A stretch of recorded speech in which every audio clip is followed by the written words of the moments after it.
your preparations are going well. Let's start today's topic of Indian Contract Act with section 125. Okay, in section 124 we discussed what exactly is indemnity.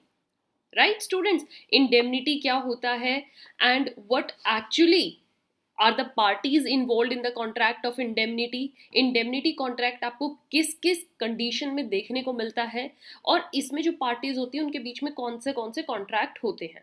You all are well aware of that topic, section 124, contract of indemnity. And if any student has joined right now, they can go back and watch that session. Even on the top you can see I button of section 124, indemnity, contract of indemnity. यहाँ से आपको सारा knowledge मिल जाएगी, right? Now here in this contract in this session we have rights of indemnity holder. जो indemnity holder होता है उसके पास कुछ राइट्स होते हैं, कुछ हक है उसके जिसको वो इंजॉय करता है और उनको वो एनफोर्स कर सकता है. राइट तो आज के इस सेशन में हम देखेंगे कि इंडेमनिटी होल्डर के पास ऐसे कौन से राइट्स होते हैं. Right so let's start. First of all, indemnity holder कौन होता है? इंडेमनिटी होल्डर हमने कल जो सेशन था उसमें डिस्कस किया था. सपोज ए पार्टी है और एक बी है. ओके, ए और बी है. अब ए जो आता है वो बी को क्या कहता है कि मैं अपने साथ सी को लाना चाह रहा हूँ पार्टनरशिप में. हम कल वाला ये एग्जाम्पल डिस्कस करते हैं. तो ए ने बोला कि बी को कि हम ए और बी के बीच में पार्टनरशिप थी. ए ने बोला कि मैं साथ में सी को भी लाना चाहता हूँ. बी कह रहा है भैया मुझे सी पर तो विश्वास नहीं है, मैं तो उसको नहीं इंक्लूड करूंगा. ए कहता है कोई बात नहीं, सी को मैं अपने सर पर लेकर आता हूँ. आई मीन टू से means that all the liabilities of C, whatever he will done, if he does any wrong, I'll bear all the liabilities of him. Right means जितना भी नुकसान होगा, अगर तुम्हें उसकी वजह से कोई भी नुकसान झेलना पड़ा तो उसके लिए आई एम रिस्पॉन्सिबल. तो बी ने फिर तो कहा इट्स ओके, फिर मुझे कोई दिक्कत नहीं है. अगर तुम सी की पूरी रिस्पॉन्सिबिलिटी ले रहे हो तो दैट्स वेरी गुड थिंग. तो अब यहाँ पर ए ने बी को प्रॉमिस दिया है. ओके सो यहाँ पर अब ए बी को प्रॉमिस दे रहा है और बी को इस चीज की श्योरिटी मिल गई कि भैया अब मुझे इससे कोई दिक्कत नहीं है. तो यहाँ पर जो प्रॉमिस दे रहा है, इंडेमनिटी कर रहा है, वो कौन है? इंडेमनीफायर ए. और होल्डर कौन हुआ? बी.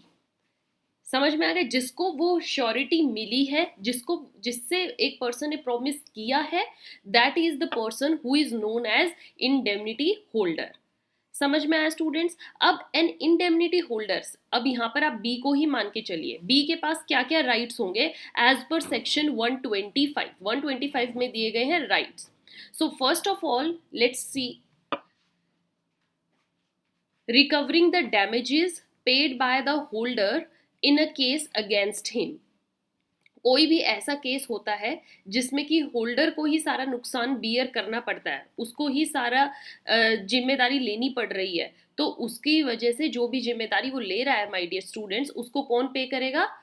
अभी के लिए सपोज बी ने पे कर दी है तो बी बाद में उस डैमेज को ले सकता है, सो रिकवर कर सकता है. He can recover those damages if those are paid by the holder. And this case or contingency should have been protected or indemnified by the indemnifier. ये ऐसा केस होना चाहिए, ऐसा लॉस होना चाहिए, ऐसी सफरिंग इंजरी होनी चाहिए जिसका ए ने वादा किया. अब ये नहीं है कि बी अननेसेसरीली कोई भी झगड़ा मोल ले रहा है और उसको कोई अदर जगह से लॉस हुआ है तो बी उसका भी पैसा ए से मांगेगा. नो, वो ऐसी चीज होनी चाहिए जो कि ए ने क्लियरली वर्ड्स में प्रोटेक्शन दी हो. फर्स्ट राइट समझ में आया.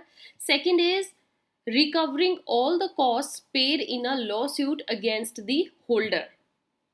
राइट कि अगर बाय चांस बी ने केस ए की वजह से कोर्ट में डाला है कि ए से मुझे मेरा नुकसान, जो भी इसने मेरे से श्योरिटी दी थी, मुझे प्रॉमिस किया था, वो मेरा पैसा वापस नहीं दे रहा है, तो बी चला जाता है कोर्ट में अपना हक मांगने. तो बी जब कोर्ट में जाता है तो भैया उसमें भी तो उसका कुछ खर्चा होता है ना. He pay certain cost during that lawsuit. So जो वहां पर उसने कॉस्ट बियर करी हैं, he can also recover all those from A. This case must have been indemnified, पर वो उसी केस से रिलेटेड गया हो जिसका ए ने प्रॉमिस किया था. अब यहीं पर हम एक एग्जांपल देखते हैं, यही वाला सेम. ए ने बोला था कि सी की वजह से अगर कोई इंजरी हुई तो उसका लॉस मैं दूंगा. अब सी ने इन रियलिटी कोई ऐसी गलती कर दी अब जिसका नुकसान बी और ए दोनों को झेलना पड़ा।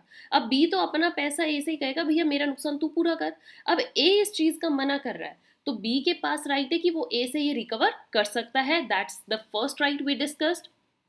सेकेंड इज कि बी अगर ए मना कर रहा है, बी कोर्ट में जाता है तो कोर्ट में जाके भी वो पैसा सारा ए से ले सकता है जितना उसको उस लॉ सूट को बियर करने में आया है।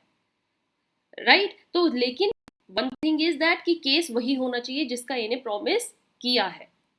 Right students, now following conditions are applicable in recovering all the cost. कौन कौन से कॉस्ट बियर करने का या कौन कौन से ऐसी थिंग है जिसका की कंडीशन होना नेसेसरी है। The very first thing is holder did not go against or contravene the orders of the indemnifier in defending or filing the suit. Holder की तरफ से मतलब बी की तरफ से ऐसी कोई भी गलती ना हो जो कि उसी के अगेंस्ट चली जाए। मतलब प्रॉपरली उसने लॉ सूट फाइल किया हो, कोई भी ऐसा इलीगल तरीका ना किया हो, वही सूट फाइल किया हो जिसका इंडेमनीफायर ने प्रॉमिस किया था। तो अगर वो सारी चीजें ऑन ट्रैक करेगा तभी वो अपना लॉस रिकवर कर सकता है। All right, then next condition is the holder must act the same in defending the suit as they would have if there was no indemnity contract.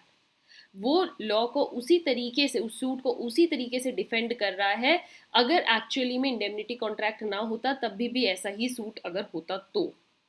Alright students, means he should act like a normal person कि ऐसे कि if there was no indemnity contract in actual तो तभी वो वहां पर as a real उसकी जो डिमांड होगी वो लगेगी।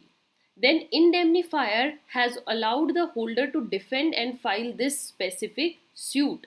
ऐसा भी होना चाहिए कि जिस सूट के लिए वो वहां पर कोर्ट में गया है उस सूट को इंडेमनीफायर ने अलाउ कर दिया था कि yes you can go in the court and I'll take the responsibility if any loss you occurs there or any cost you bear I'll pay them। तो इंडेमनीफायर की तरफ से ऑलरेडी वो बात हो चुकी हो इन होल्डर की और तभी इंडेमनीफायर को responsible ठहराएगा।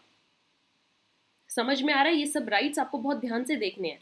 Then another right is recovering all the expenses and sums for compromising a suit। Suppose A और बी हैं और ए ने बी को गारंटी दी कि तुम्हें लॉस मैं दे दूंगा, तुम अभी सी के साथ थोड़ा कॉम्प्रोमाइज कर लो, सी के नाम का जितना भी लॉस है मैं तुम्हें पे कर दूंगा पर अभी तुम कॉम्प्रोमाइज करो।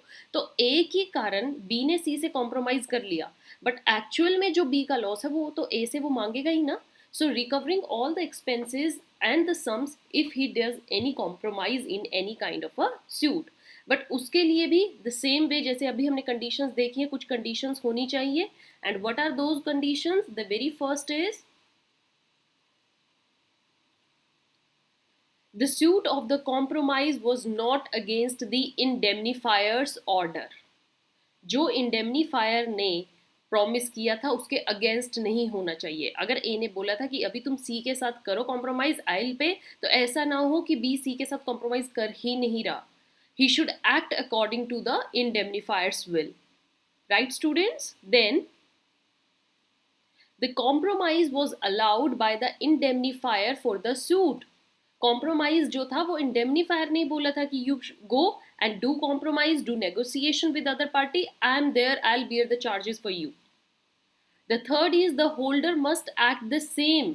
जैसा उसको इंडेमनीफायर ने दी है डायरेक्शंस, उन डायरेक्शंस के अकॉर्डिंग ही वो चल रहा है as if there was no indemnity contract. कि अगर वहां पे इंडेमनिटी कॉन्ट्रैक्ट ना भी होता तो भी वो इन एक्चुअल कॉम्प्रोमाइज कर रहा है, वो as a normal being person होना चाहिए। Right? So these are the things. Then another topic here you can see is when does this liability commences। जो भी ये liability है, liability means contract of indemnity की जब indemnifier responsible हो जाता है देने का, किस टाइम पर होता है? When does it commence? क्या स्टार्टिंग में ही जाकर पर्सन उससे पैसा मांग ले? लाइक ए बी और सी तीनों पर्सन हैं तो ए की लाइबिलिटी कब अराइज होगी? क्या बी उससे स्टार्टिंग में ही पैसा मांग ले या फिर जब सी ने एक्चुअल में कुछ गड़बड़ी करी हो तभी ए रिस्पॉन्सिबल होता है?